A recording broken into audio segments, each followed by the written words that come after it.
the voice from above. We're up. It's Saturday. Yeah. It's Mel. Hi. Welcome to Seminar Saturday of Go Whiskey Week. All right. Oh, it's a wild ride, Mel. We're doing of course Old Elk today. This is the seminar for Old Elk, and then we have one more seminar, and then it's the meet and greet tonight. And then tomorrow is the Grand Dram. So if you haven't gotten tickets for tonight, I think he closed it. Sunday, the Grand Dram, the tickets close at midnight Saturday night. So if you've not signed up, you definitely want to, and get going on that. All right, enough about that. Let's talk about whiskey. Nice. I have Mel Maddox here. She is the master blender for Old Elk, and as Greg Metz will put it, I can't do anything without her.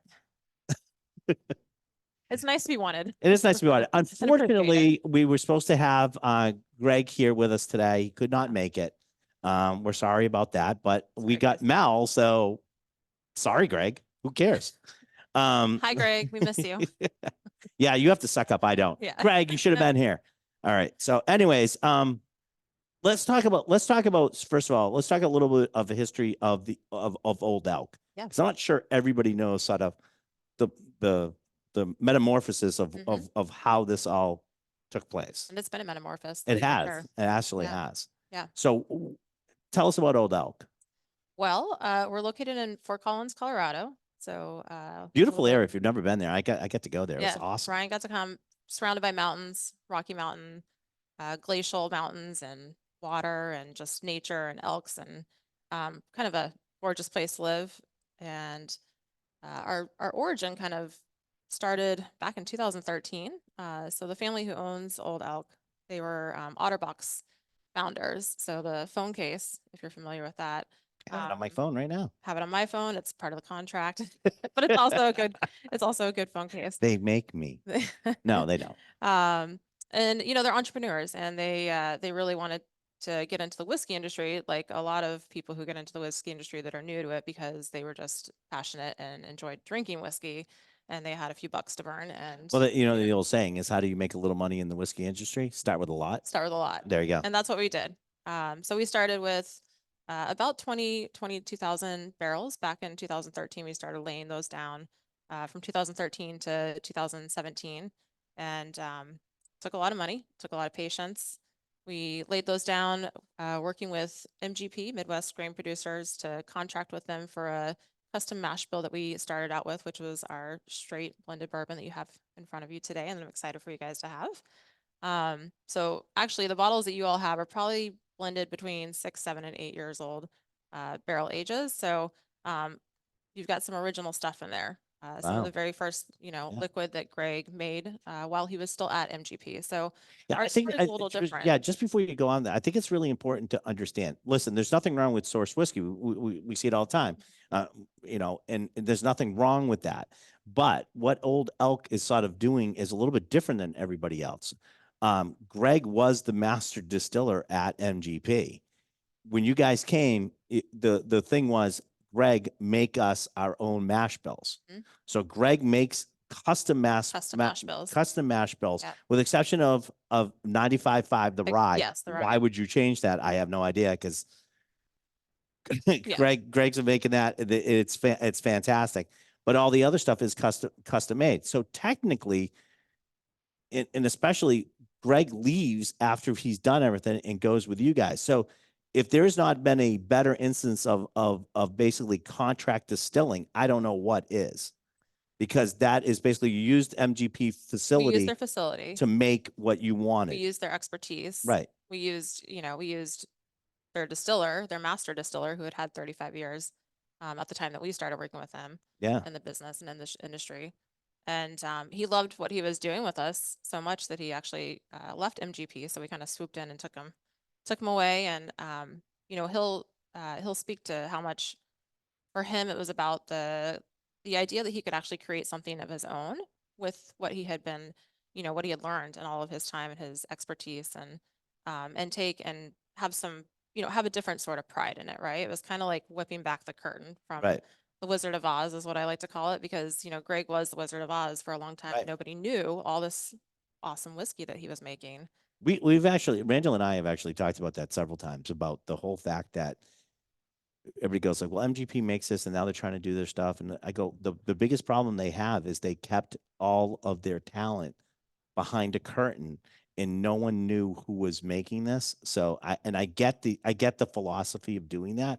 However, you're not also not touting of how much knowledge and experience you have by doing that. It's I not a think it was nameless face that's a doing it. different It's approach yeah, though, too. it's a different approach. Yeah. And the fact is now when I talk to Greg, with you guys and pretty much without you guys there, the love in his eyes Mm. of what he's doing now, and the team effort, and how it truly is that he's just enamored with the whole like culture you guys have set up at Old Elk. It's a great culture. And then Yeah. to be like sort of like the figurehead, the guy that everybody's sort of buzzing around. I think it just for him, it's just it's warm, and let's put it this way, he cannot say enough glowing reviews of everybody that's there. It's a small team, Yeah. so we Yeah. we all work really closely together, and um, you know, because of that, we're all doing many different things. So Right.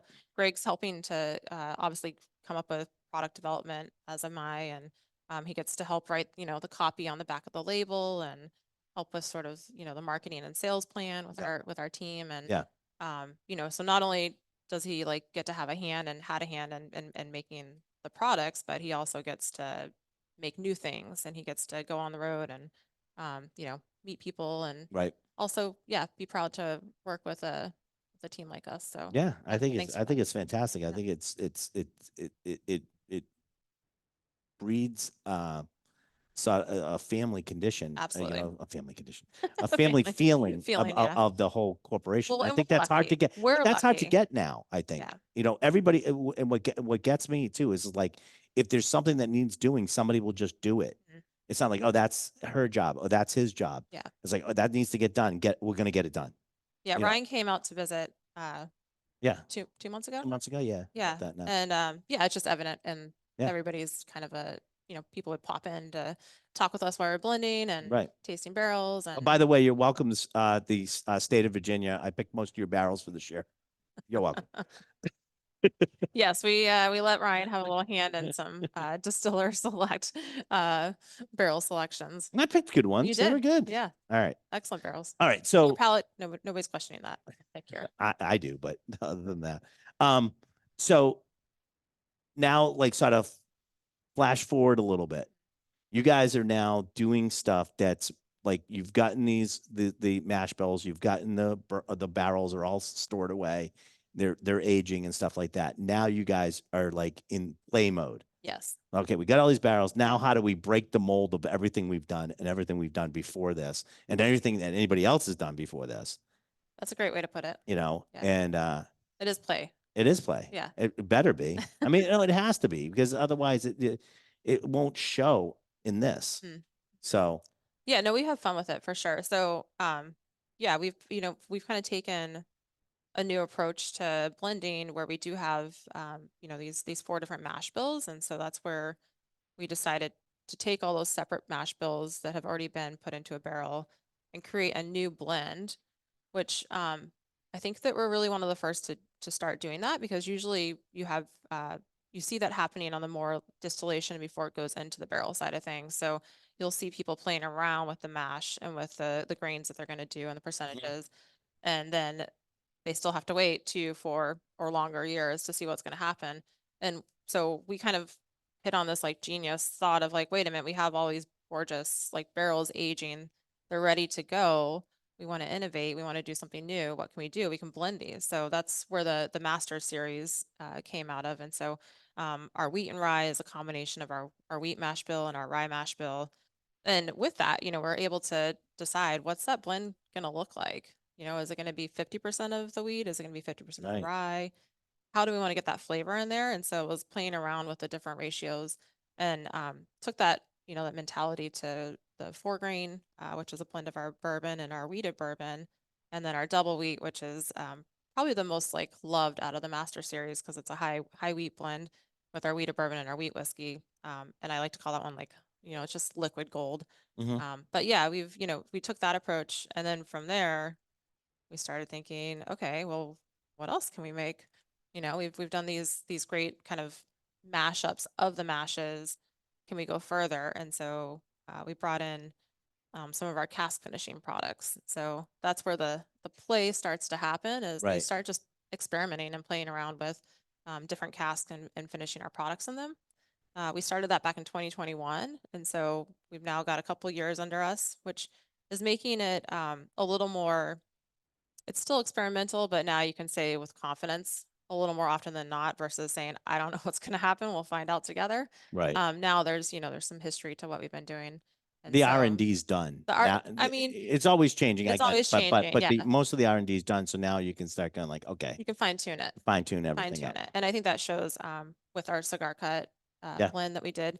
Did everybody have the cigar cut? The island blend? Yeah. Yeah. A lot Great of stuff. awesome. Yeah. So that was, I mean, the first one was that was still in the R&D phase of like, let's try it and see what happens. And then now, we've got a second release Yep. and soon a third release. And so there's the ability to start, just looking at, okay, I know that this finish takes this long. I know that it's going to give this amount of flavor.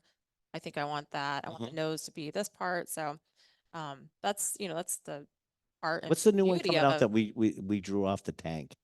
So that is our That's coming out though. that is our wheat Am I finish. letting the cat out of the bag? Well, we've got All right.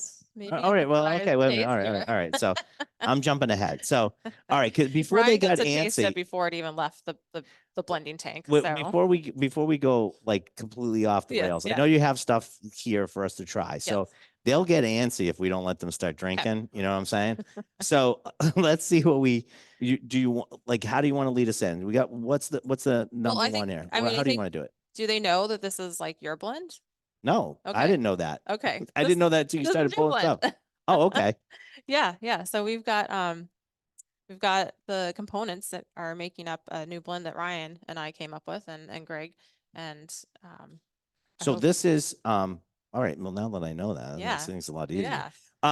So I was waiting for him to tell you all. okay, well, so some of you already know that I've been out to Fort Collins and we decided that we were going to do this blend, and we didn't know where to start, so we started pulling barrels and starting to tasting stuff, and Mel and I and Greg Talk we about start pressure. yeah.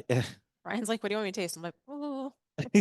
So, well, we started tasting stuff, and then Greg's there, Mel's there, and I'm going like, okay, like, and then it starts going like in your mind, you can blend in your mind. It's usually not what it comes out to be, but you start saying like, okay, we definitely want to look at this. How do we build on that flavor?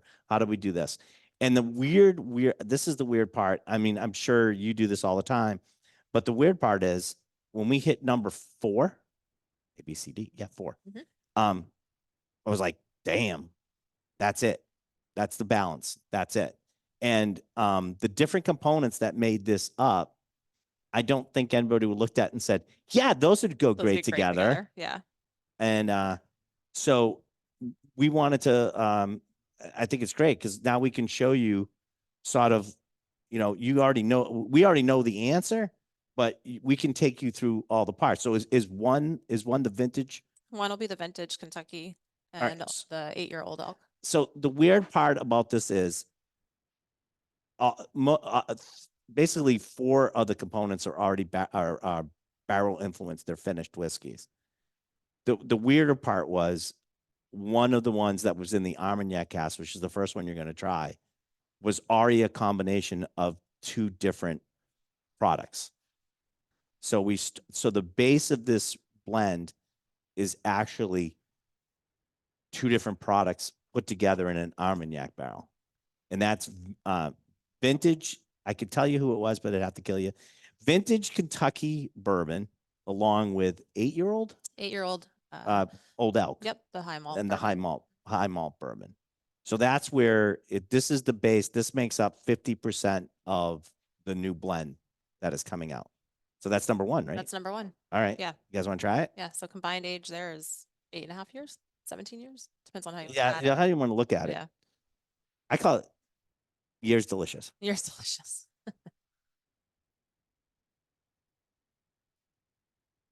But the neat part of this is it's you're already starting with things that are So good. yeah. Yeah. And when he goes, why would you just even bother changing that? Just bottle that.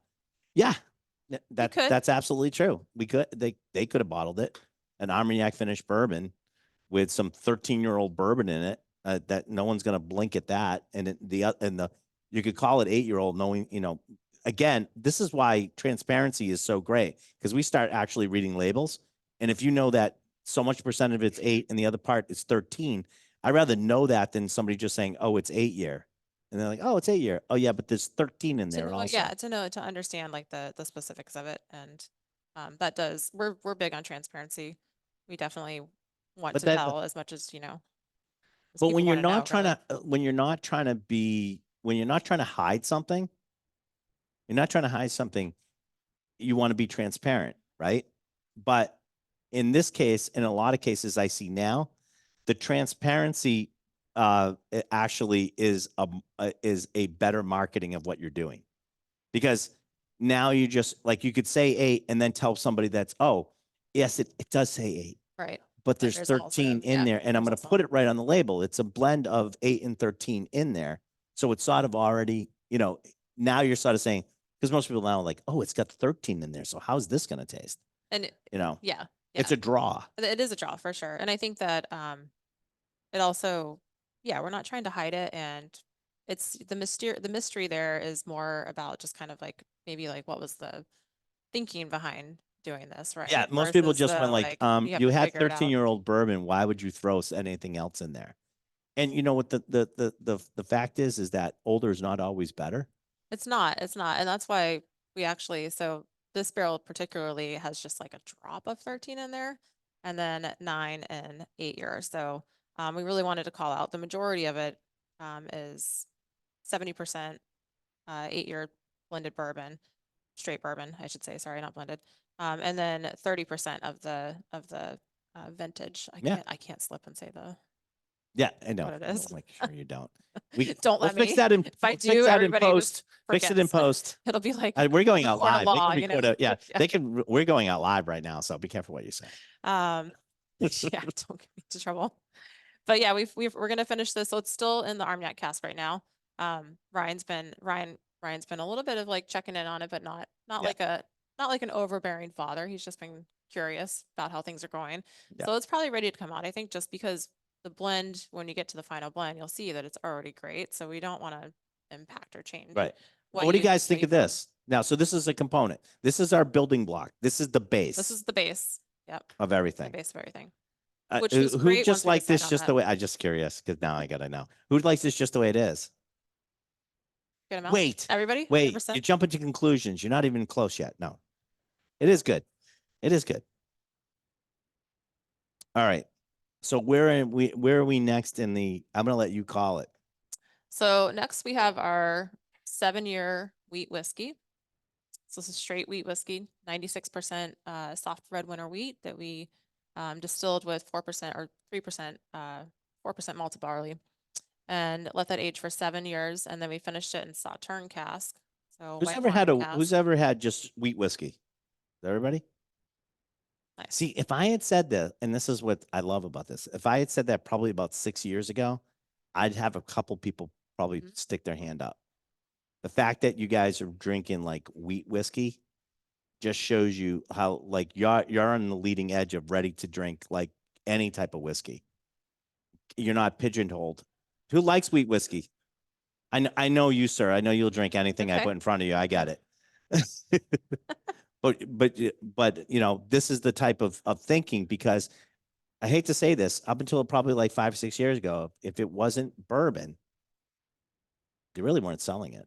Well, there wasn't a lot of it either No, to, it's not. No, there's not there a lot, still but isn't, there but isn't. There is. It still relatively is not. But more people, people are more willing to go. Okay, let's try that. they're curious. Yeah. Yeah.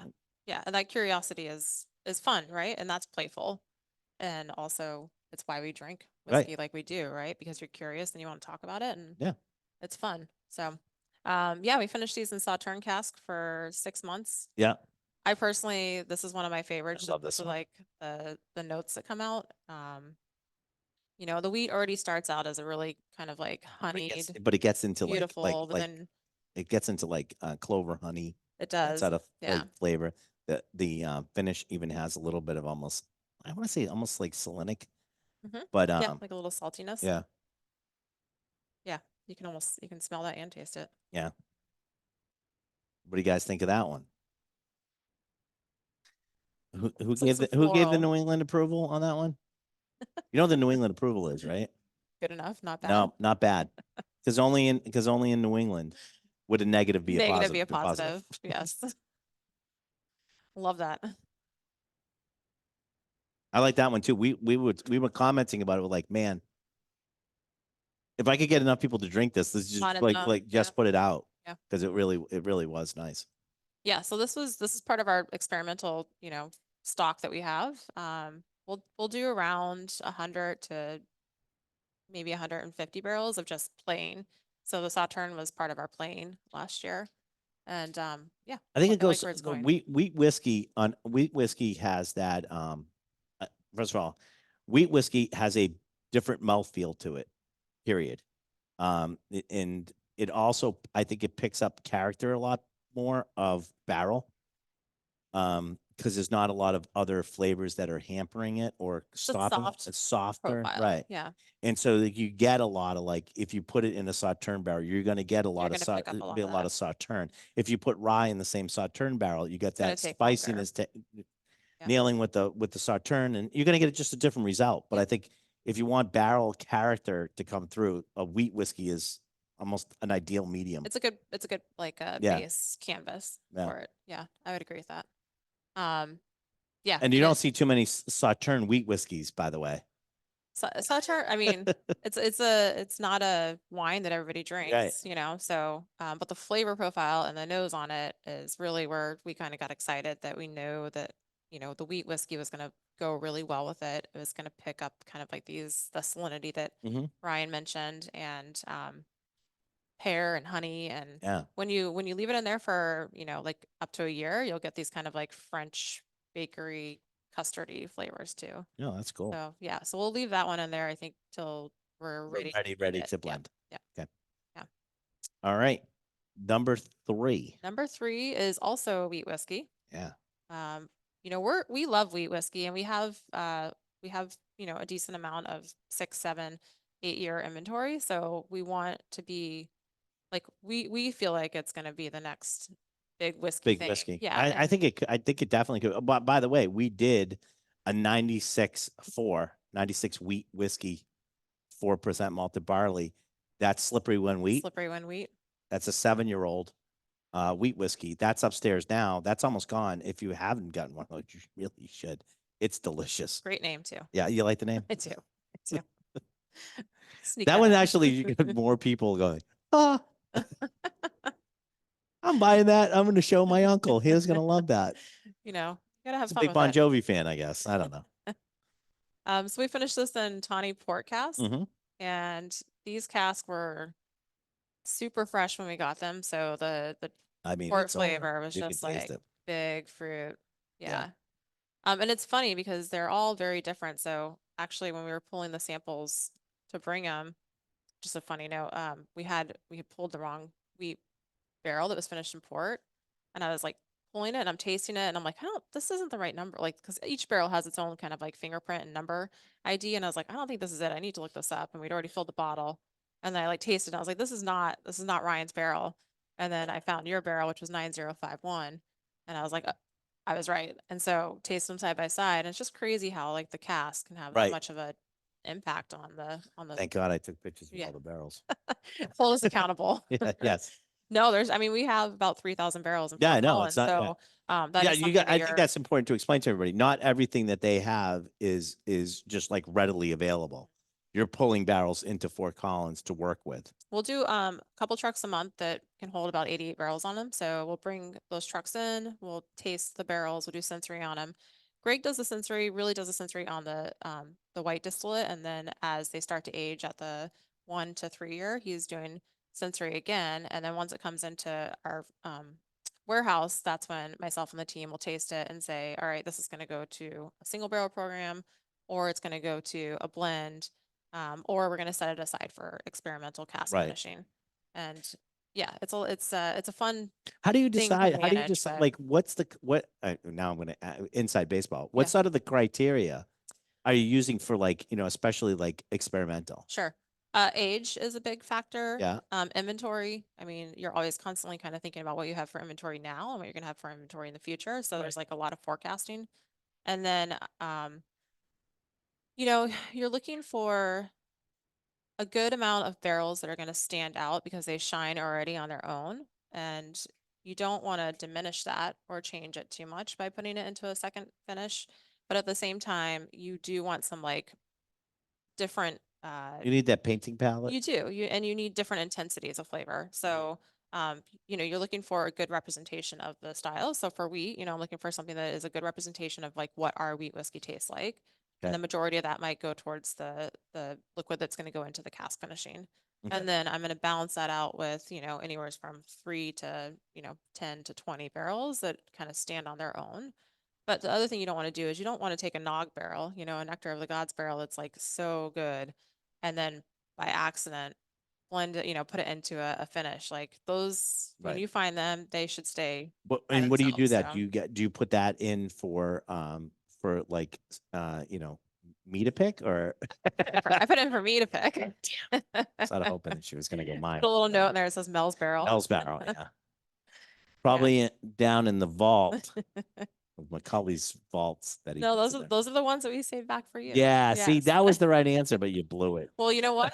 It's true actually, because when we get to number 4, that was a nog barrel and it is a nog barrel. And yeah. Well, you'll still have a little bit left of it because we only use a certain I know, percentage, right? I know. So, what do you guys think of the Tawny Port?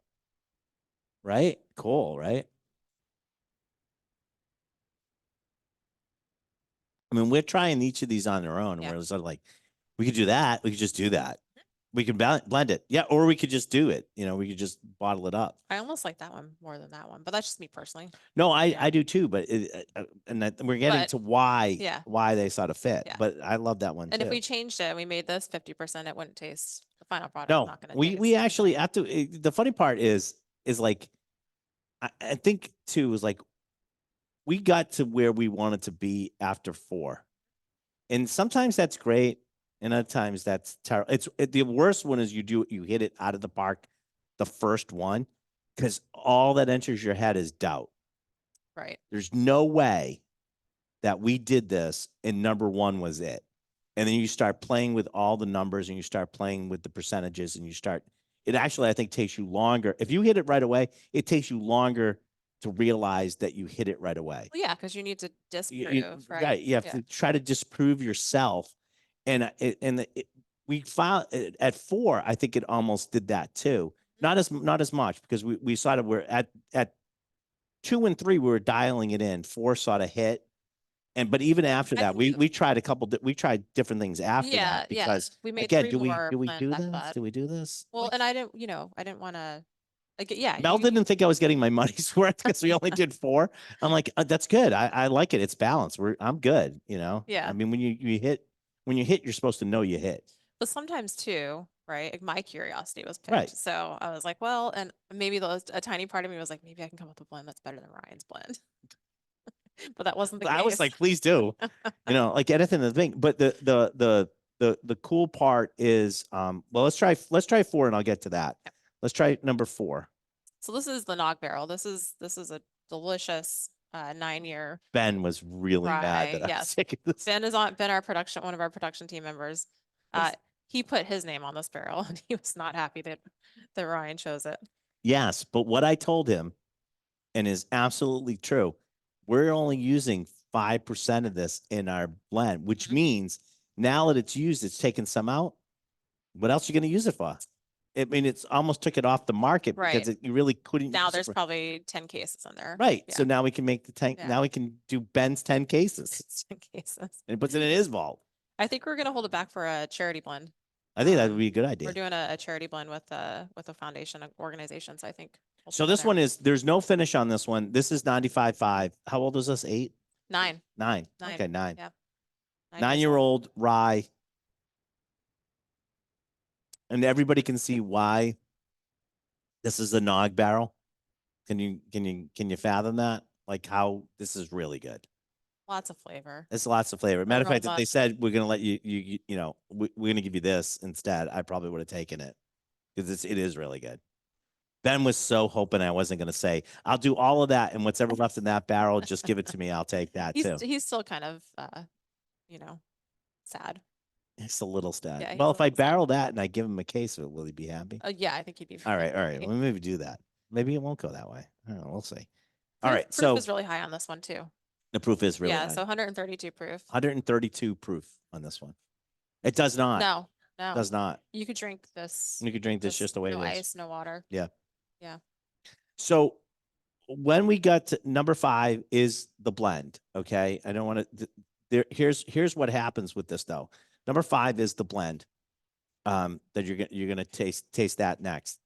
But what was really great is we finished up, we said that's the one we want to go to. And my plane wasn't leaving until later the next day. So Mel and Ben were really great. They actually made up this one and a couple others and had him out for us at 9:00 in the morning with the team. Because now we're going to throw it in front of the team and see what we say, this is great. Let the team taste it and see what they think. And I don't think we didn't say anything. We just had like, how many we have out there? 5? There was Ben, Lee. Yeah, but we had like 5 blends Richie. that we did. We had no, we did 4. Well, we they ended did up doing 5. like 7 blends, but we narrowed it down to No, but what you did for the next day, you yeah, had for like the 5. next day I did 5. 5. Yeah. So that everybody sort of got, where we've been, where we thought we could go. It wasn't like, oh, here, just try this and see. Tell us what you think of Here's this. the best thing. Try it. Yeah, try this one. So, here's the best thing. Try number 5.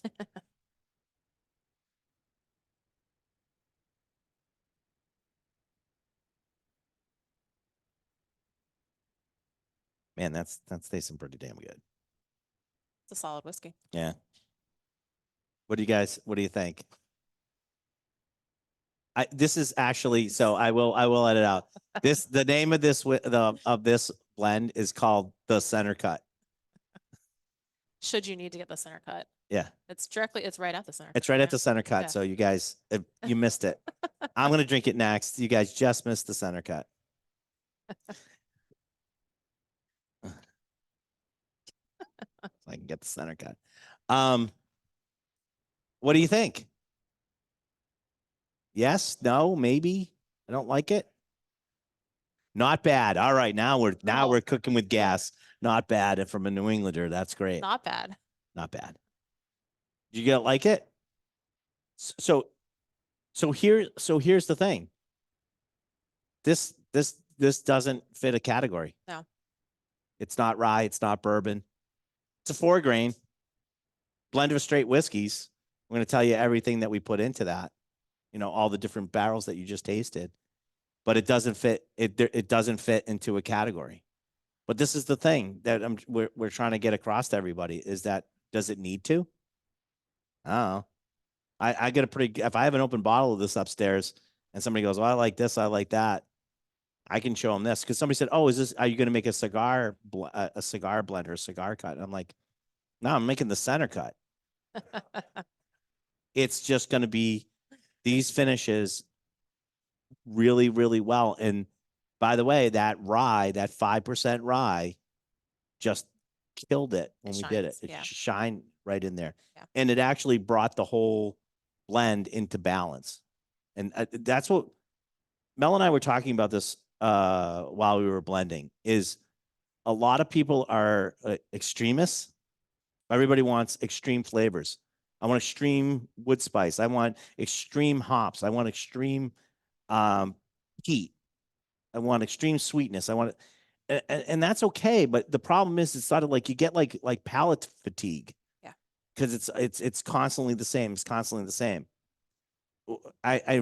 Most people have not really. There's very few. They're getting less and less. We had some this morning that we did breakfast in Asia, and we tried Japanese whiskey. Japanese whiskey. And I mean, Japanese whiskey in general is just so They want to complex, be but right. It's very complex, but layered, but beautiful. right, and Yeah. it's balanced, Yeah. and there's no big. It's just like harmonious, and it just It's a great tastes, word. you know. And this is what we were looking for, to do something with this that didn't fit into a category. Yeah, hey, listen, Mel did the numbers. If it hit as a rye or a bourbon or even a wheat whiskey, we probably would have went with that. Which is like, it's not hitting on anything. I'm like, yeah, so we're gonna change the blend to make that To fit a to fit a category. Right. category, Right. or are we gonna go with the best whiskey we can make? We go with the best whiskey we can make. Why wouldn't you? And And this is it. I mean, that's our approach and philosophy too to our blends is, yeah, what is it going to taste? You know, what's the best that we can make? And balance is huge. Balance. Yeah. It's Balance is and huge. very few people go for balance, unfortunately, anymore. Well, I think you can achieve what maybe people who are looking for more extreme flavors, you can achieve that by having a proof point that's higher. Yeah. You can Oh, what was achieve this? It that came by down to having, like about 112, this is going to come out to around 113 and a half, 113. I think. Okay. Yeah, once we take it out of the barrel and blend it up. And we're not going to proof it down or do anything. Yeah. We'll leave it all at cast strength. If you you can, if you don't want to add a couple drops to this, do the Randall Bird method, take a swig of water and then try this right afterwards. But if you add just a drop of water in this, wait until you see the explosions of flavors that just start coming out of this thing. It's sort of insane. Again, we're Mel and I are sort of hoping that this is like the first like lineup of something that doesn't fit a category that actually people actually start searching out. And I think also something that we talked about and that, you know, I feel strongly about is that the world of blending is going to start to seep its way into, you know, the mentality of only single barrels, right? Only single barrels for collecting purposes and for enjoying purposes And and we for just got extreme through with flavors. Macaulay on dark arts, and that's what he's about. These other blends that we're doing, that's what this is about. I got stuff like we got more, which is coming from Compass Box. God bless you. Coming from Compass Box.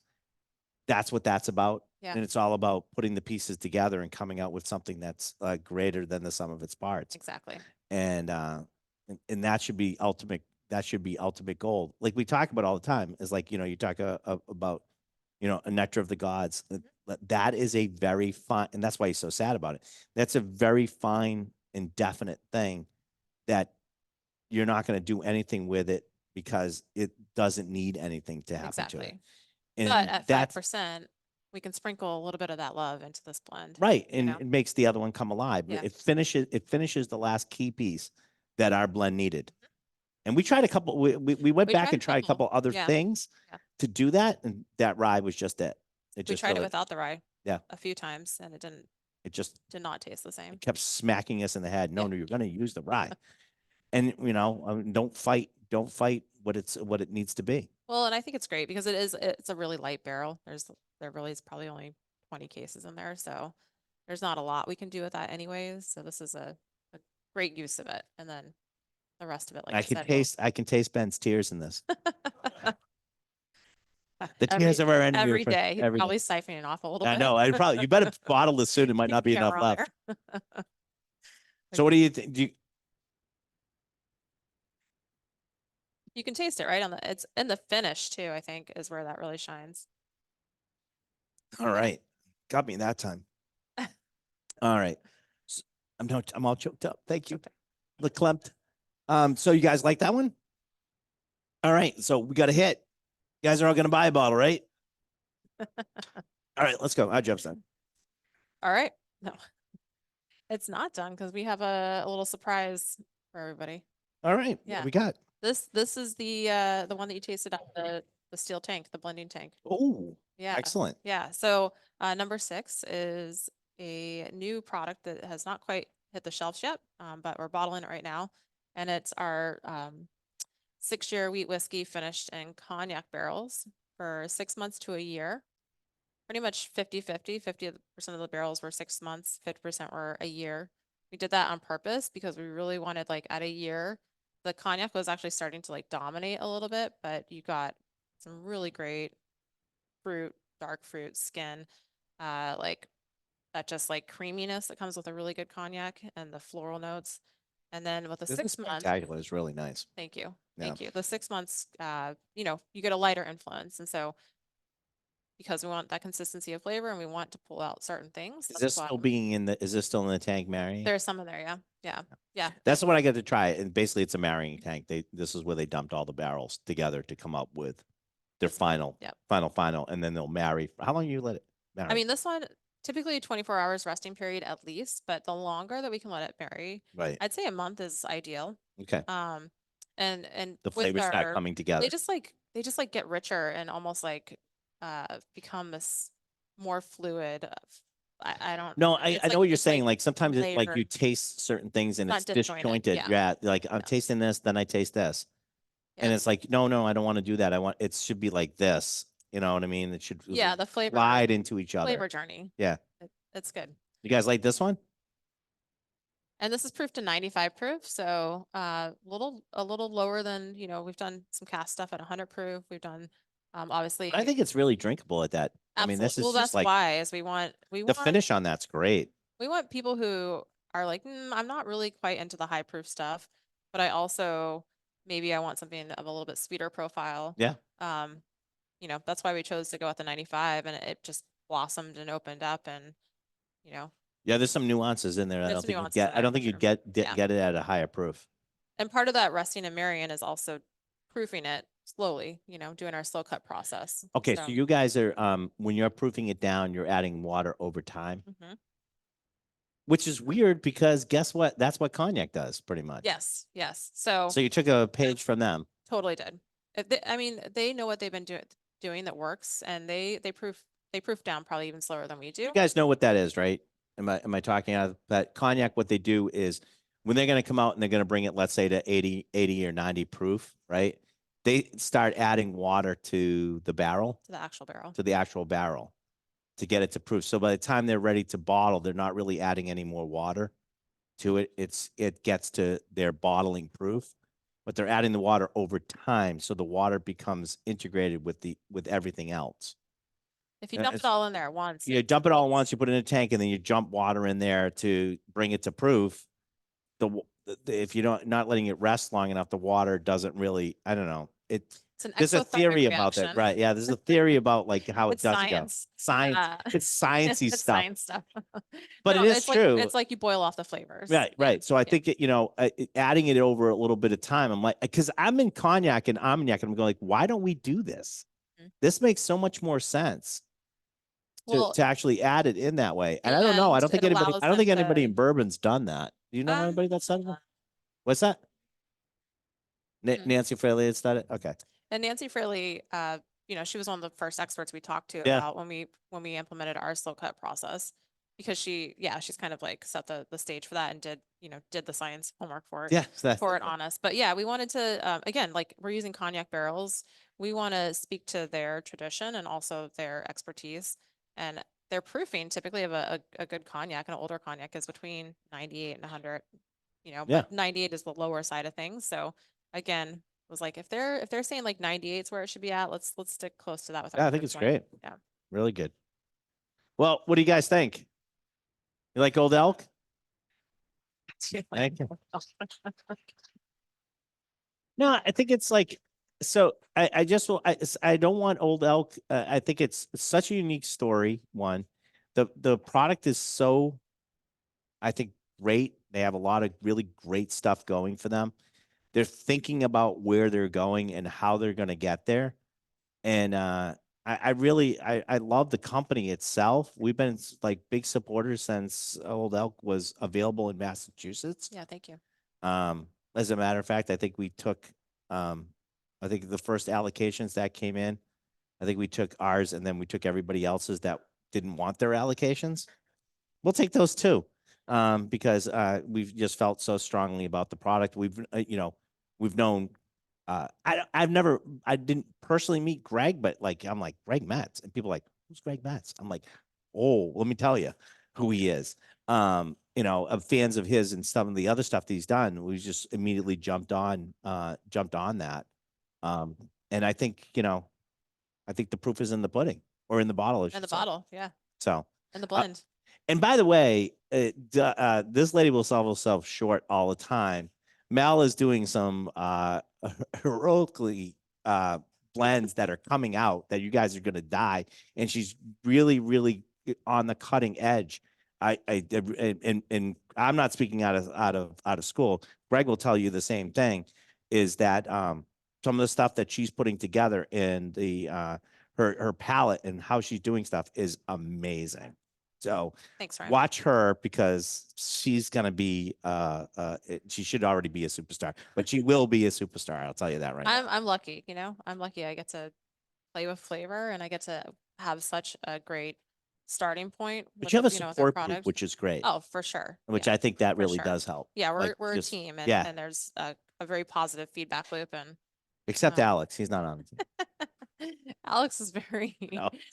I'm just teasing him only because he's here. I just, I have to. Alex is very decently vocal about the things that he wants to. So Yes, we're a we have to. team. We You know, like if we he poke can't him every tell once us- in a while. Yeah. Alex, we want that. No, I mean he's a representative of you all, right? Like Right. he's out there every day. He's out there talking to asking people for stuff, and asking so for to get it for questions. you guys. So Yeah. as are we. So Mel, thank you so much for Thank coming you. tonight. Thank you guys. I really, really appreciate it. All right. A couple things. Mel will sign those bottles. One, and you had something else you wanted to tell them? Oh yeah, that's right. I already forgot. Thank you. I didn't forget. Okay. If there's a sticker behind your chair, like on the back of it, then we have a little extra swag giveaway for you. Nice. So feel Right. free to just to come up here, and we've got some. All right. Thanks everybody on Thank you, guys. Facebook. Go to It's the Liquor Talking if you want to hear this again, or any questions that you want. Feel free. Bye everybody on Facebook. Stop recording.